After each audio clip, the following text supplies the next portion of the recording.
matigas, di ba? Ipon ka ng hangin. Tapos pag ipon ng hangin mo, dun mo. Parang nasa puwet yung pwersa. So, maganda yung pag umipon ka ng hangin. Tapos hindi mo na yung tiyan mo. Huwag sa liig, no? Kasi hindi naman yan lalabas sa liig. So, dito natin makalabas, no? Sige na.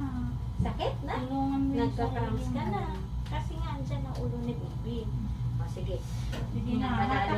Dito yung kamay mo. Hindi. Dito. Baba mo Hingang ng konti. malalim. Dito yung kamay. Pigil. And push. Ayan. Tulak niyo po. Sige, very good. Sige, Sige 1, na. Hindi na lang.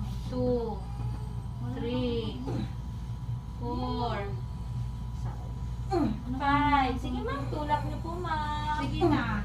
Tiko, wala kasing sound. Sige na, ma'am. Diretso mo na. 1, 2, 3. Very good. Isa pa. Isa pa, ma'am.